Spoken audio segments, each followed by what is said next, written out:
Hi everyone, welcome back to my channel, or if you're new, hi, welcome, and thank you for clicking on this video. My name is Ellen, and in today's video, I wanted to talk about a book recommendation that my grandparents gave me, and I'm happy to report that I absolutely loved it, so I had to make a video. I don't know where you guys got your love of reading from, but for me, I definitely got it from my dad's side of the family. Not that my mom's side doesn't enjoy reading, but my dad's side are very avid readers, and my dad and his parents, my grandparents, love reading. My grandparents go to the same library that I go to, and when I went to visit them recently, they were telling me about this book series that I just had to try out. So I was like, okay, tell me all about it. So they recommended this author named Irene Hannon, and she has a book series called Hope Harbor, which is set in the Oregon coast, which really had me excited. If you didn't know, I live in Oregon and I absolutely love the coast. So when they told me that this is set in a seaside town, I just knew I had to pick them up. So I went to my library and I got Hope Harbor, which is the first book.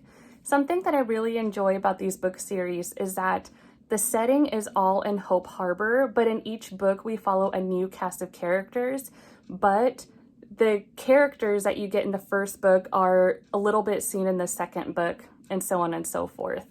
And in this first book, we're following a woman named Tracy Campbell and a man named Michael Hunter. Yes. And so they are the two main perspectives, but you also get a third perspective from an older lady who's retired. Her name is Anna. And at first you're wondering, what is the connection with these three people?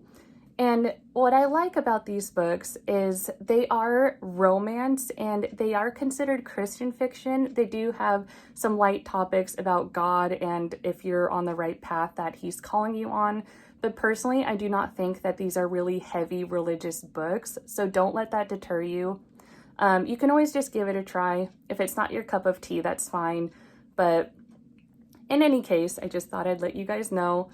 But something I love about this book is that you get these different cast of characters and they all have something really deep and dark that they're working through.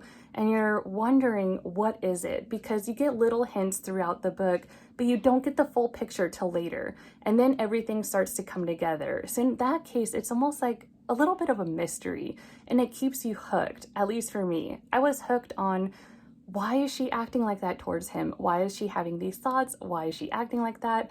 Why is he moving, or why is he going to Hope Harbor in the first place? Tracy Campbell is a woman in her mid-30s, and you just know based on context that she lived somewhere else for a while, and then she moved back to Hope Harbor. She works at a cranberry farm with her uncle. They own it, but you find out that they're having financial trouble. And that is something that has been plaguing her mind pretty much constantly. Then on the flip side, we have Michael Hunter. He's from Chicago, he works there, but for some reason, you just know he took 6 weeks off and he drove from Chicago to Hope Harbor. And he wants to be in Hope Harbor specifically. In the beginning of the book, it's not a spoiler, it's like on the first page, but he goes to this motel that he booked for his stay. And on the drive there, he did not keep his phone on. He just wanted to tune out of the world and he just drove. He turns on his phone when he arrives at the motel because it was dark and deserted. And he got a voicemail saying, hey, by the way, we had a fire issue and we no longer can have guests here. Call me so we can set up new accommodations for you. And he is pretty upset because he wanted to stay in Hope Harbor specifically. You don't know why. And in the end, you also meet Anna, who is the town recluse. She used to be very involved in the community, in the town, but now she no longer is. She hasn't been for like 20 years. And again, why? And as you delve deeper into the stories, their stories are so deep and they're wounded and they go through struggles that you had no idea that they were going through because you only see what's going on the outside. You don't really see the pain that people are dealing with. And something that I really loved about this book is that even though it's short, like it's only like barely over 300 pages, but the author has such a good way of just making these characters come to life. Like I could easily picture them being real people with these real problems and just struggling to live day to day and trying to do their best, or what they think is their best. And yeah, I really love this book. And there are trigger warnings for suicide and loss and grief. So just know that going in. But I felt like Irene Hannon did such a wonderful job of just explaining the hurt and the wounds that these people have. And then in the end, how Tracy and Michael get together. They're holding each other at arm's length, but it's amazing how they come together. And yeah, I don't know what else to say. It's just such a great book. And of course, I had to get the sequel. So I went back to my library and I got C. Rose Lane. And this book, I think I still love this first one a little more, but this one's still very good. So in this one, we're following this woman named BJ Stevens. She's really good friends with Tracy from the first book. And BJ recently moved from LA to Hope Harbor. And you don't know why. And then there's a man named Eric Nash who grew up in Hope Harbor, just like Tracy did, and they were old classmates. Eric Nash recently lost his job in Portland. He's an attorney, and his big law firm had to downsize, which meant he lost his job.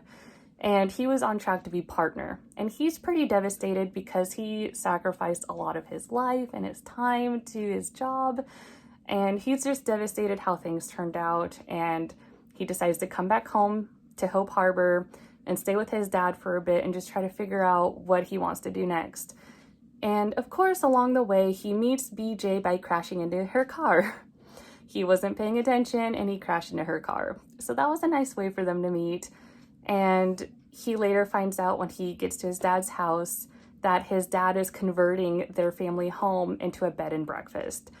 And he's like, what are you talking about? Like, what are you doing to the house? And he finds out that was his dad's dream.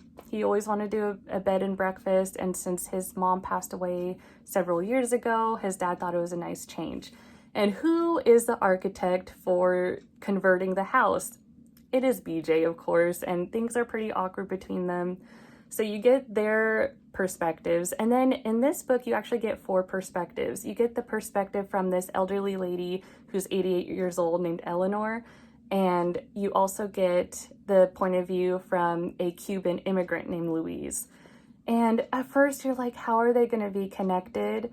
And then again, she does it again. She connects these stories beautifully. The past, the wounds that they're going through, they all kind of interconnect. And the beauty of it is just how love and friendship and camaraderie can just really come together in the most unlikely places. You just don't know who's going to be that person that's most important to you until you really learn to open your heart, even though you've been hurt in the past. And oh my gosh, you guys, I never used to read really the things that my grandparents read. Growing up, I just kind of thought, oh, they read their things and I have my own. But man, growing up and finally reading something that they like, what else am I missing here? These books are great. And of course, I had to get the third one. This one is Sandpiper Cove. Haven't started this yet, but I'm going to read it. So I read my grandparents' recommendation, and I am so lucky because my grandma wrote me a list of more books to get from the library on what she and my grandpa loved. And I'm just so excited that I gave these a chance. The way that they described it, I was just like, you know what? I'm really intrigued. I have to start reading these books. And I think there's 6 books in these series.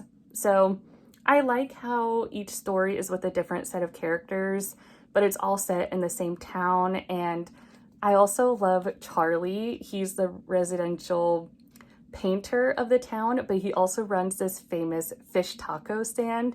And his taco stand is the central part of these 2 books. And I just know he's going to be mentioned in the other ones too.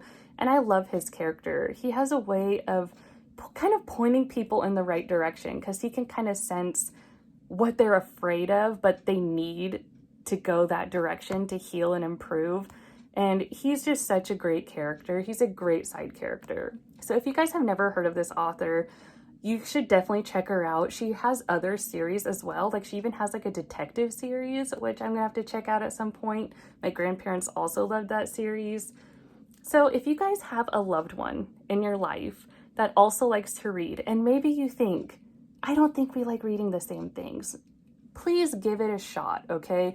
My grandparents are in their 80s. I'm in my late 20s, but these books are great and I think you should give them a chance. And if you have a loved one in your life that likes reading and you've never read that kind of genre, why not give it a try? You know, what do you have to lose? You might end up finding a new favorite like I did.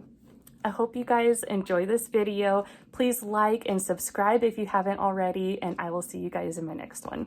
Bye.